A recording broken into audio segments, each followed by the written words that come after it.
Hello, everyone. This is Irina Pravet from irinapravet.com, and I'm super excited to introduce you to Lindsay today. So for those of you who don't know, Lindsay Williams is the language-obsessed chica behind Lindsay Does Languages, a community dedicated to inspiring independent language learners and online tutors to succeed when doing it solo. She speaks a varying number of languages depending on the day of the week and how awake her brain is, but has studied 13 to some degree of competence at some point. So Lindsay, welcome. I'm so excited to have you here. Hello, thank you. Thanks for having me. And I actually wanted to jump in straight in the bio because you say that it depends on the day of the week and how awake your brain is, how many languages you speak. So could you tell us why that is? Yes, because I feel this intense pressure that as soon as you put yourself on the internet and say, hey, let's talk about language learning, the instant first question is, well, how many languages do you speak? And it's like, well, whoa, what defines speak, So rather than just be like, boom, 13, yeah, come at me, right? I kind of prefer to take a different approach and actually be more human about the whole thing and say, you know what? I right now speak English like pretty much 100% of the time, and if you want to flip to Spanish, yeah, I could probably do that, and French, yeah, I could do that, and Italian, yeah, but you need to be a bit more patient, and it kind of goes down. And then some, like I've studied in the past where I was really good at, like Dutch, for example. I got to a point I was really good at Dutch and I was having full-on conversations. My lessons became conversations rather than lessons, you know what I mean? But now it's like so weak. So that's why, because I think it's not just a case of, oh, well, I don't speak that language anymore, therefore it's not valid or it doesn't deserve to be on our list, because I think that actually, or it's gone completely from my brain. I still learned stuff from that experience that is still current and still like reminiscent and still relevant today. Absolutely. Yeah. And I love that because I just reading your bio before we jumped on the call, I was like, yeah, like, thank you. I love how we can also recognize that the brain doesn't just work in black or white.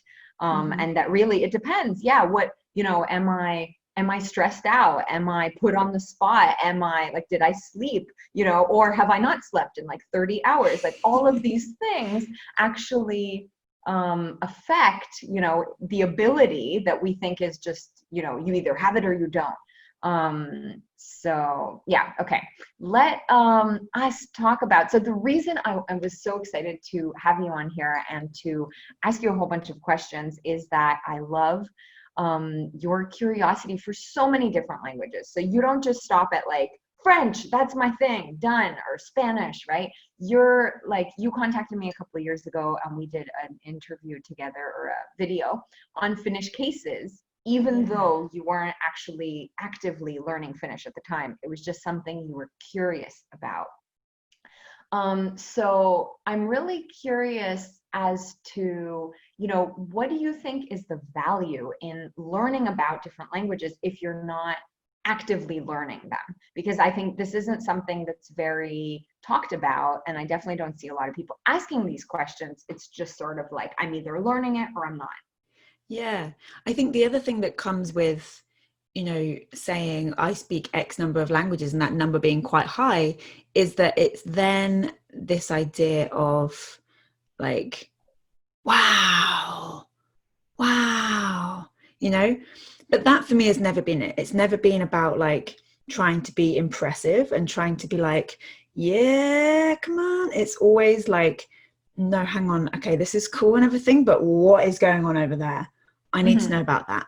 And I've thought about this a lot over the years as to like, why do I do this? Why do I keep going back to being a beginner in all these different languages and wanting to learn about this language and that language that have no obvious relevance to my life?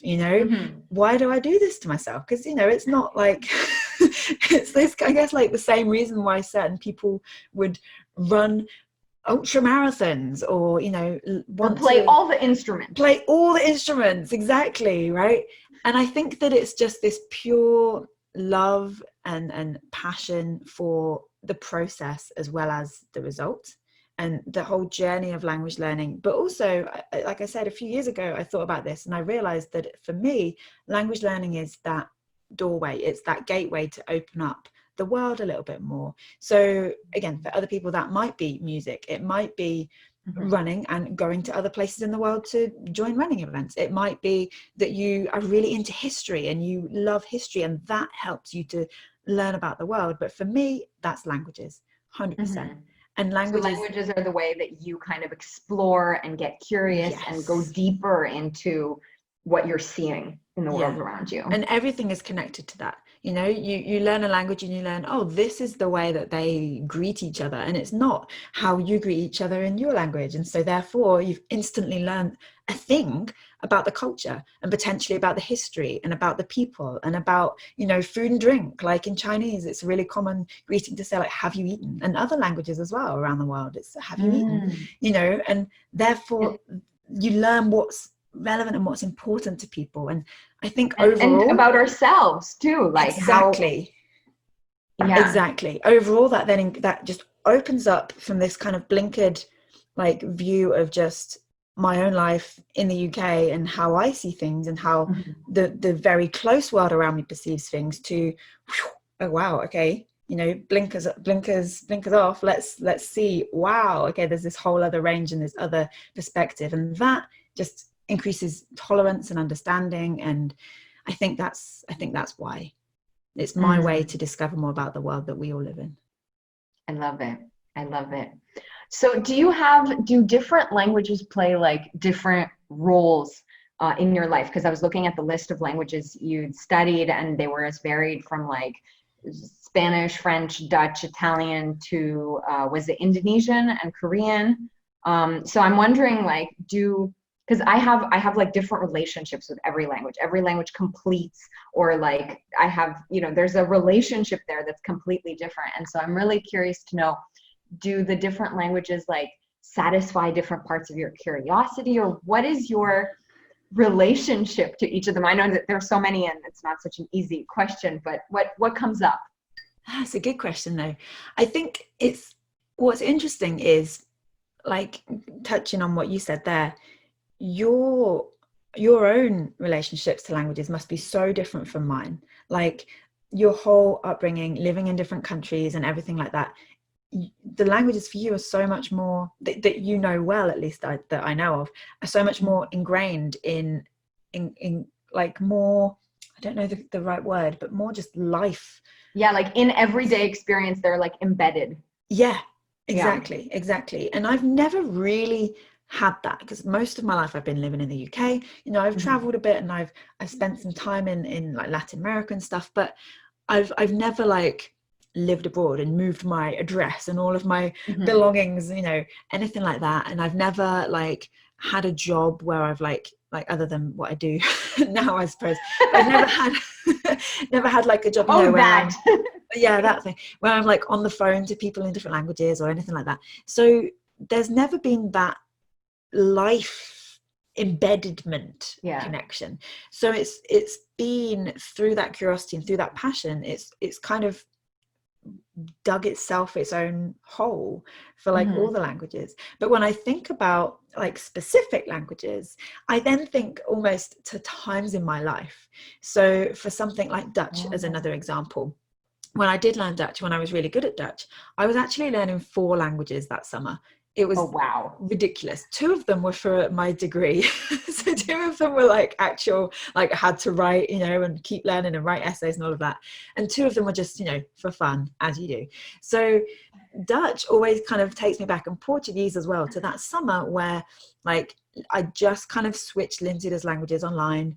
We had just like signed our agreement for our first home, and that was all like being built and everything. And it was all just like that chunk of time is now it's just connected, and that's where the language becomes embedded for me, to almost but like it's nostalgia. Then it's just time based as opposed to like physical location immersion. Like it's time over location, I guess, is a good comparison. But then something like Spanish or French that's been there with me for many years through many different, you know, kind of life events and all of this stuff, Mm-hmm. it then, there's like these focus areas where I've like been actively studying languages, like, you know, Spanish or something, and then there's just these patches of like less so. But then there's other things that, like, now I'm very much, I find that languages have kind of embedded themselves into my like music and kind of cultural input, if that makes sense, because it's Yeah. so easy now. So, you know, like the music that I listen to, I like when I'm working in the day or when I'm like running or walking, whatever, like I try and really have an open view on that. So I go to like Spotify, I go to the charts for different countries and be like, oh, okay, that one's not Ed Sheeran. Oh, that one's not Post Malone. Brilliant. Right. There are some other songs out there in the world. Okay, cool, Yeah. cool, cool. And then when I'm like watching Netflix and stuff, like I just had lunch and I was watching this Japanese reality TV show As about one love. does. And yeah, right, as one does. And they're in Thailand and they're learning about like LGBT stuff in Thailand and ladyboys and all of this. And the whole, like the way that they explained all of this for a Japanese audience, I'm watching it like, wow, this is so curious, because it's almost like this tri point of cultural reference, Yeah. you know, and it's so different to how it would be explained on British TV, because I don't even think it would be explained. Like they literally said LGBT stands for dun dun dun dun, dun, and it's like, okay, wow, it's 2020, cool. So that's, you know, okay, so now I understand that there's differences there, and so that's where it's, And I think, not becoming embedded assuming that now. everybody knows and everyone's just Exactly, throwing these letters around. exactly, And yeah. exactly, yeah.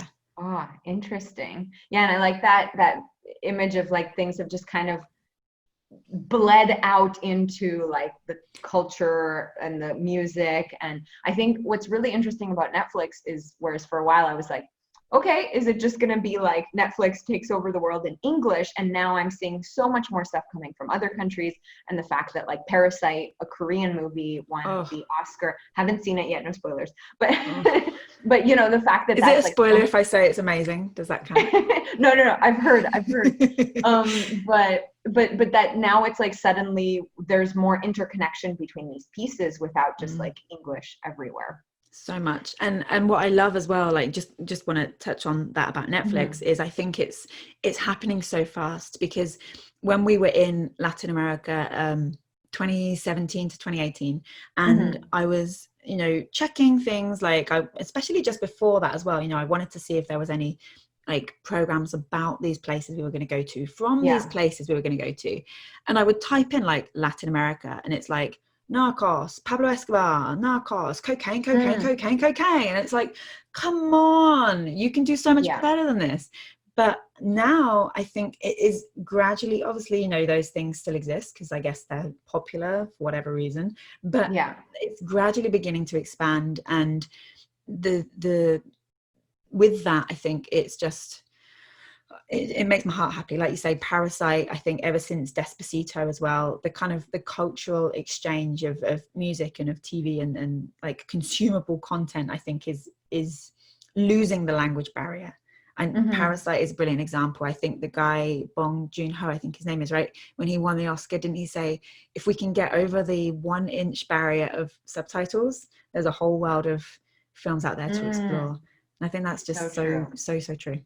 Yeah. I'm okay. So when it comes to Finnish, one thing that I wanted to ask you, just in the context of all of this, I know that a lot of people tend to think, well, I'm never going to be like this fluent, or I'm never going to be as good at Finnish as I am in English, for example. So I'm wondering if you can share any perspective on, like, from coming from this very diverse linguistic interest background, to someone who's kind of sitting on that fence and just not really sure about investing time in these things, or almost like hope, you know, like what do you wish that they could like see, or what wisdom do you have to share on that? Okay. I just asked the same question like 14 different ways. It's fine. There's two like very specific examples that are coming to mind, very specific, very recent examples. So I might need a bit of explanation. So the first one's easy. I just said I watched the Japanese show about the bus, the love bus going around, right? Love wagon. And there's a guy on there called Shy Boy who claims that he's very shy. And there's like, with a lot of Japanese shows like that, you get like the show and then you get kind of a panel watching the show, and it cuts between the two. So it's this really interesting perspective. And the panel are always saying like, "Ah, shy boy, he's not shy." And then they read little extracts from their diaries, and this guy always ends with, I think the word is, I'm going to get it wrong now, but I think it's oyasumi nasai. I think is like good night, or like, oyasumi nasai, I think good night maybe. And he always says oyasumi nashai. So he always ends it with that when they read his diary, without knowing just this bit of Japanese. I know I'm not 100% sure if I've pronounced it right and everything, but without at least understanding that, I wouldn't get that little joke. And I feel like now it's almost like, it feels like an inside joke. Like, even though I'm watching it on my own, I feel like, yeah, I'm with you. I get it. And like a window into. Yeah. Mm-hmm. Another very similar example. I was writing just yesterday, and I was writing about using digital assistants for language learning. And so I was testing this with Siri in Spanish, and I was doing the whole like, Siri, tell me a joke. And I understood the jokes, and they were like wordplay jokes. And I was like, yeah, get it. I get it, because I know Spanish. And those little wins, and I know they sound like such minor things, but the more that you learn, the more that you begin to understand, the more those things will happen. And it doesn't matter how much you like love languages in general, or love language learning in general, like I do, and like I think you do as well. It's it just makes you feel closer, especially a lot of the people, I know that a lot of people you work with for Finnish like are in Finland, right? Especially if you're there and you're in that place.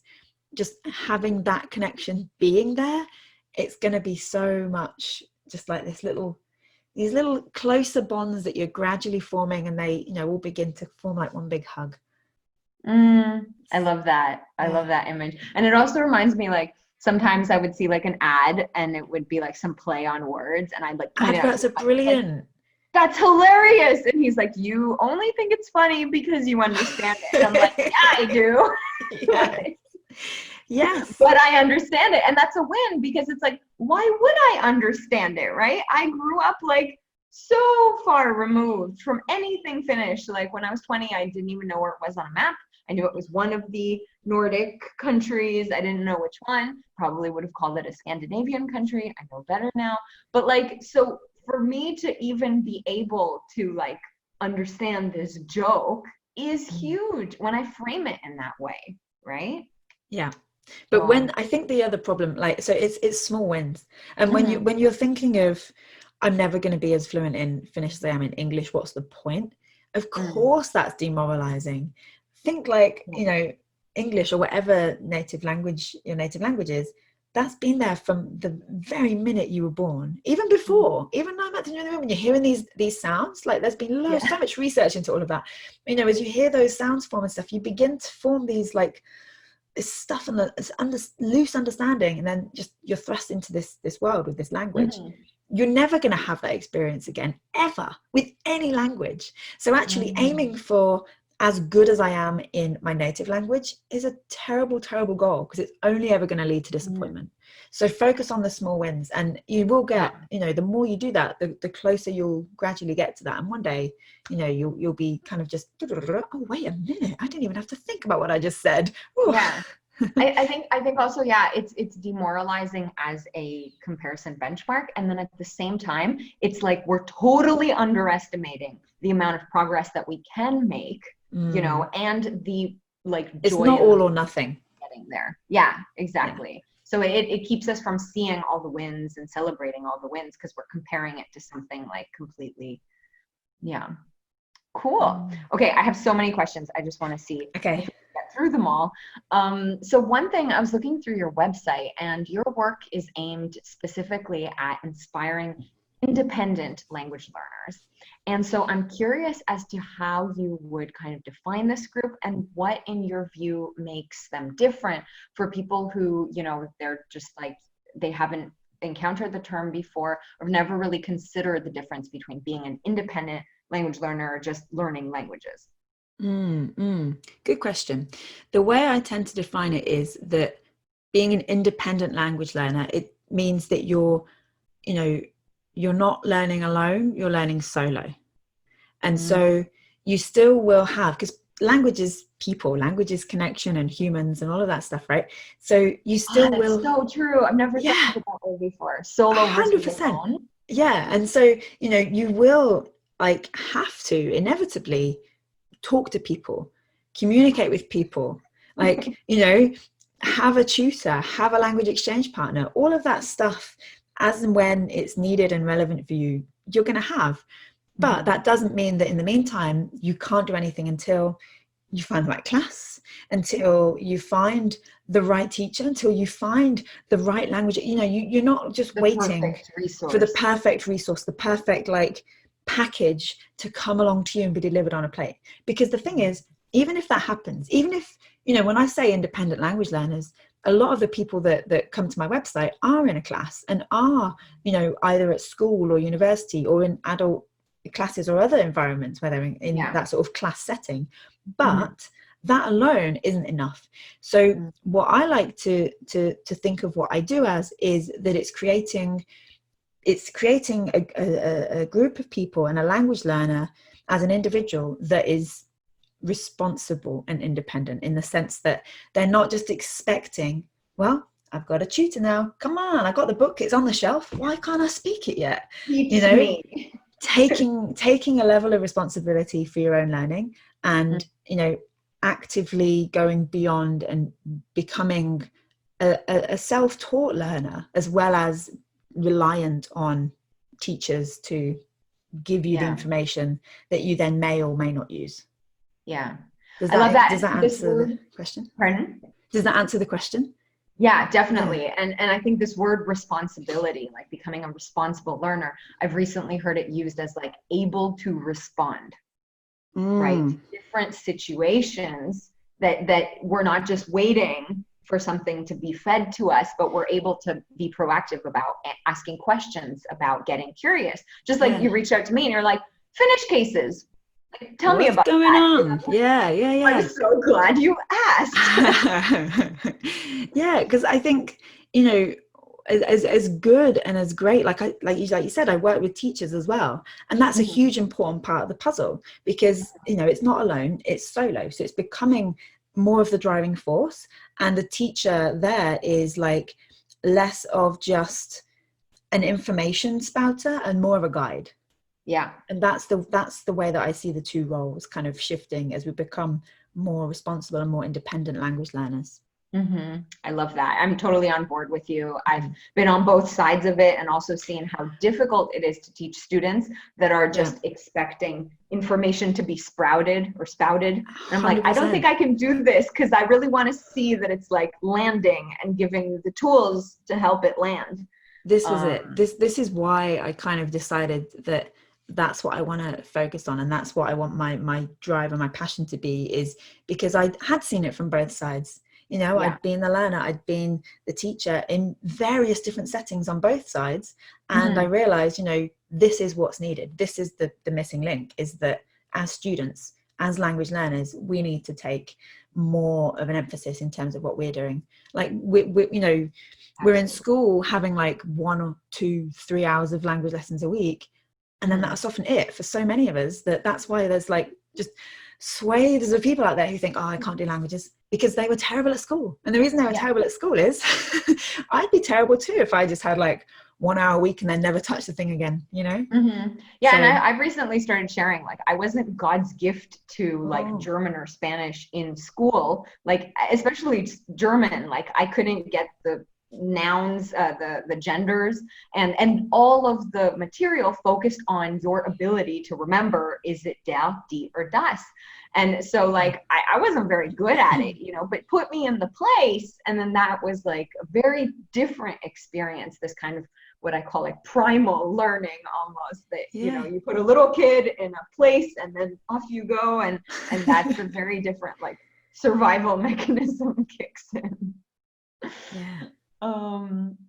So would you agree, or I think you would, I think I got this off your website somewhere, about the journey, then the destination.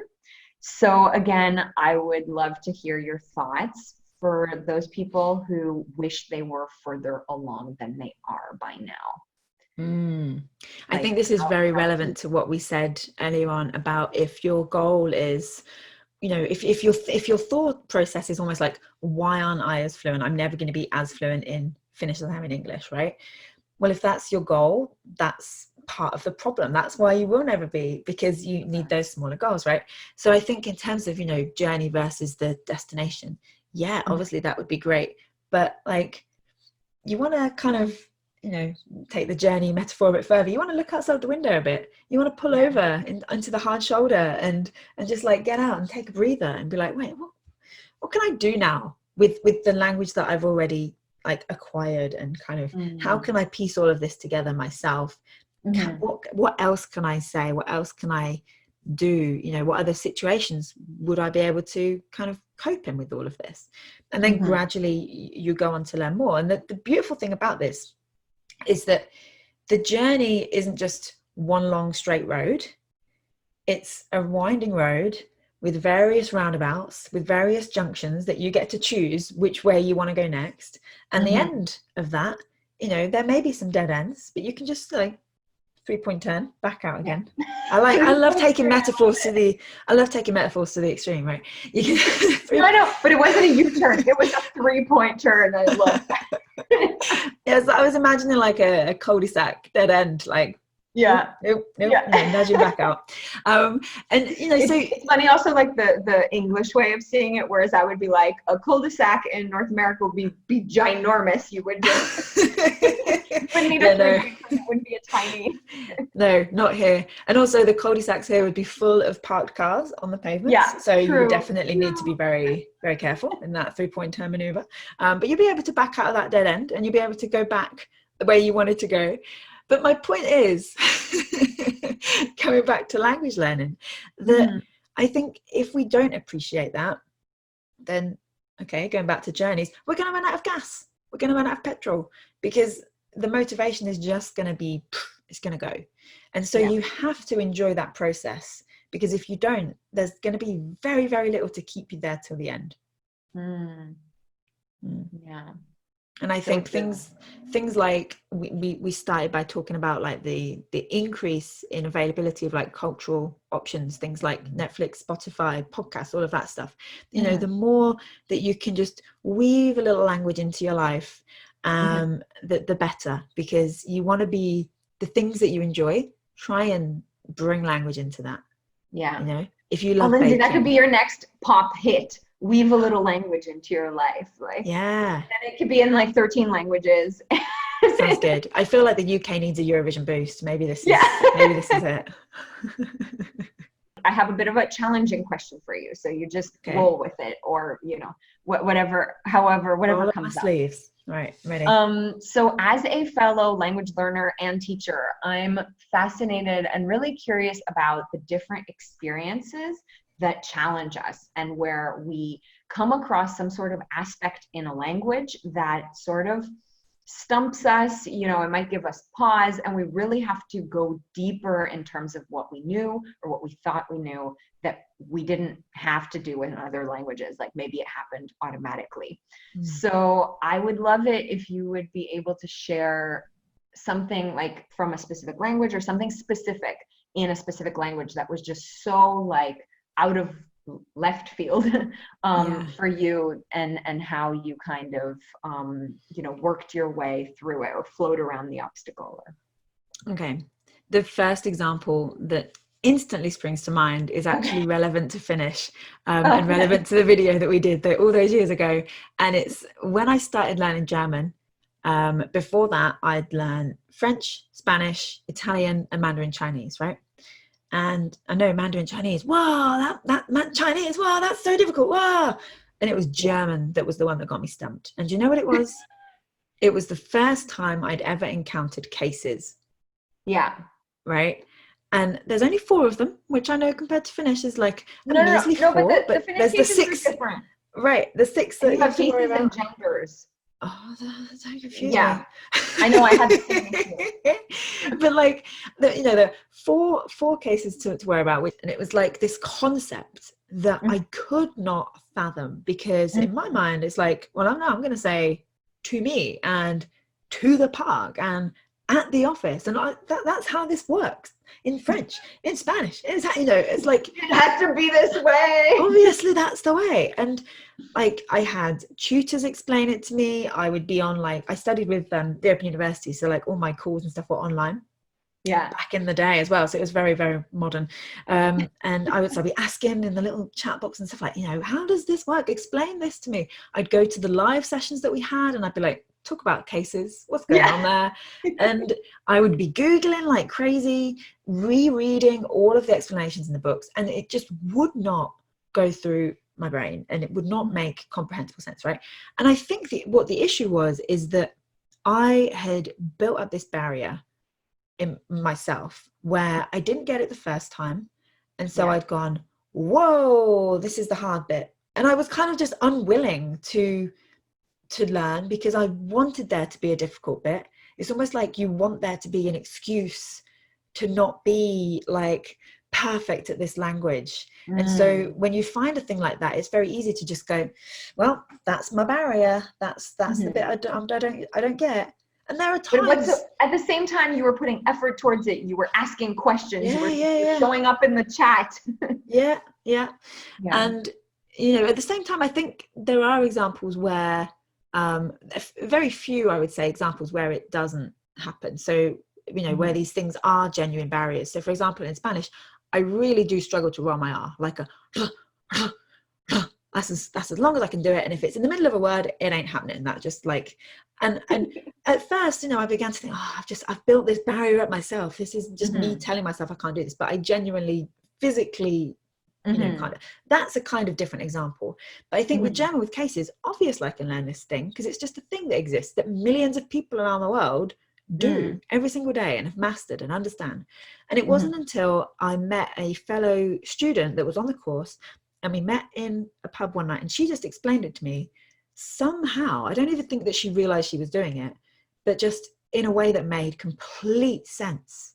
Was it the pub setting? It just threw you off? I don't know. I have no idea what she did, but she just, oh yeah, because it's just like this, and then this. And how in English we have this, and then that. And it was like, oh, it's that.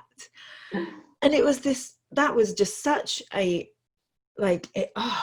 such a relief, like such a weight off, And there's been a couple like that. I remember, like with Korean especially, but Japanese as well, in terms of like formalities. And like, you learn how to say hello, but it's not just hello. It's like, here's how you say hello in this level of formality, and this one, and this one. And here's how you say it to this person.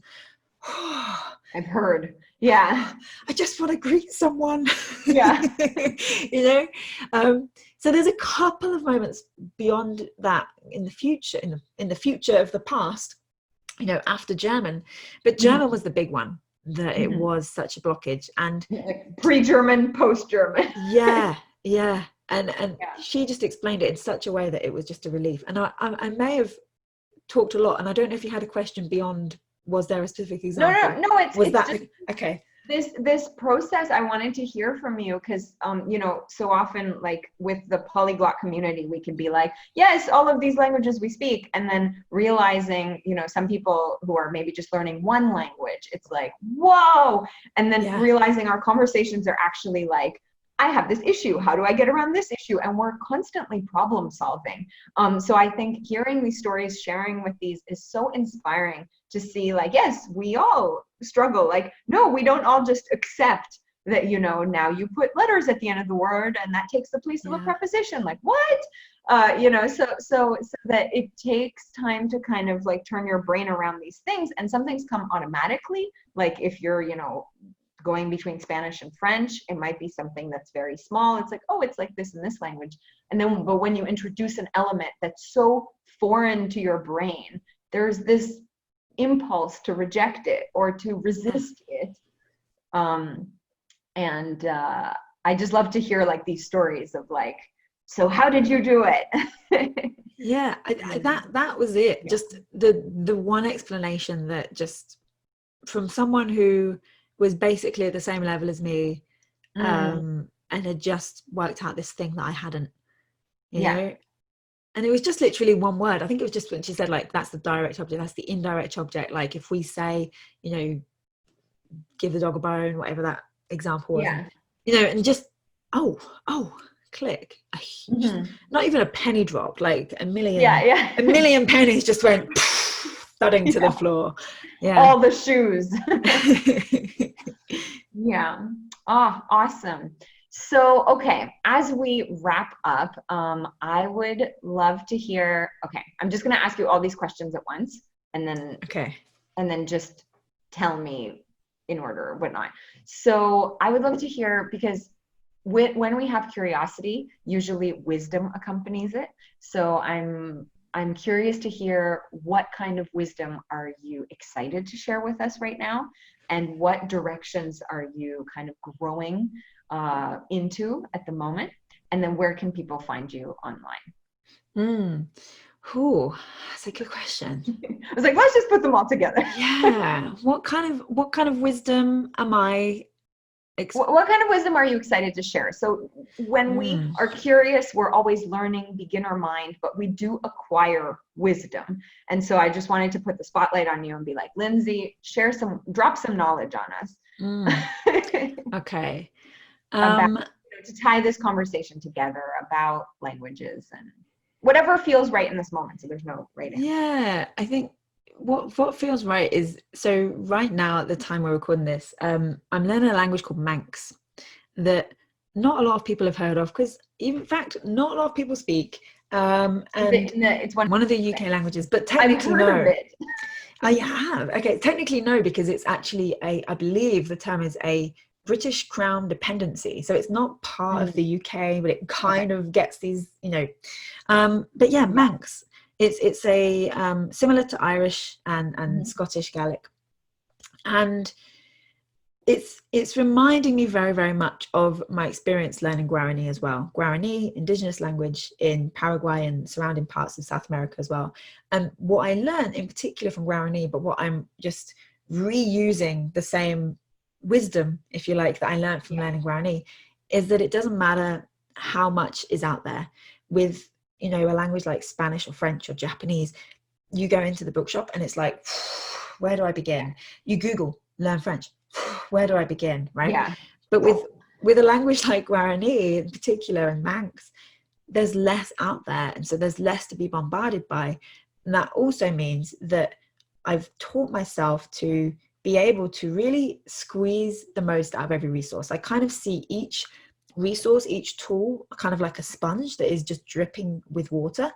And I can either kind of go whoosh a little bit and just get a bit from it, move on to the next sponge, the next resource, and just get a bit from that.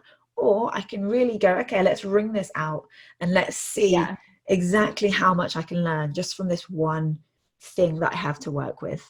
And that is the thing that I would choose to share, I think. Oh, I love the visual that you've left us with. Like, really, like, we can do a lot more with what is out there. I think this applies to French as well, because people are constantly saying, what about resources, whatever, but, you know, seeing every opportunity as a way to squeeze it to the last drop. 100%. Beautiful. And then the other two were I guess, is that Manx then the direction that you're growing into at the moment? That's or kind you can of answer in a different way. Yeah, kind of. So the reason that I'm learning Manx is that I make a series of language documentaries with my husband called Language Stories. So season 1 was Latin America, season 2 was Southeast Asia, and season 3 is going to be all about the UK and the Isle of Man, the British Crown dependency. Yes, which I'm sure will be explained in the content. It will be very much explained, as best as I can. But yeah, and so that's where we're headed very soon to kind of kick off filming for that. And so that is very much my focus right now. So Manx, and then also learning bits of Welsh and Cornish and Scottish Gaelic as well as I go into that whole process, just to understand more about the people that I'm going to be talking with, and you know, why this matters and what this language is that means so much to them to be using it in such a dominantly monolingual environment where it would be very easy to get swept under the rug. Right. Right. And I can't think of a better person to go there and like kind of, talk to them, because you've like showing this love. I think when people see that you're sharing their something that's really important to them through learning their language, I think it was that Nelson Mandela quote that was like, when you speak something, what is the quote? Like through the head. It's if you talk to a man in a language he understands, it goes to his head. If you talk to a man in his language, it goes to his heart. Yeah. That's it. Yeah. 100%. And I've always been so humbled, I guess is the word, by the past 2 seasons and reaching out to people for this one as well. When you just say to people, like when I said to you, like, talk about our finished cases, people want to talk. Right. Yeah. We want to talk about these things that we care about. And it's been so wonderful to explore that with people all across the world so far. So looking forward to doing it a little bit closer to home this time. It's going to be good fun. Yeah. Awesome. Yeah. I look forward to checking that out. And so where can people find this wonderful, season 1 and 2, and then staying tuned for season 3? Yeah. So they're out right now. You'll find them and everything else on my website, lindsaydoeslanguages.com. And it's Lindsay probably spelled the most awkward way, Lindsay. Is that awkward? Like, I feel like that's when I sit down to write Lindsay, that's the way I would write it. Lindsay Lohan has done wonders for my name spelling. Okay. Just elevating. Elevated it, yeah. All right. Thank you so much, Lindsay. It's been a pleasure talking to you. Thank you. Looking forward to following your adventures. Thank you so much. And thanks for having me. It's been great to chat.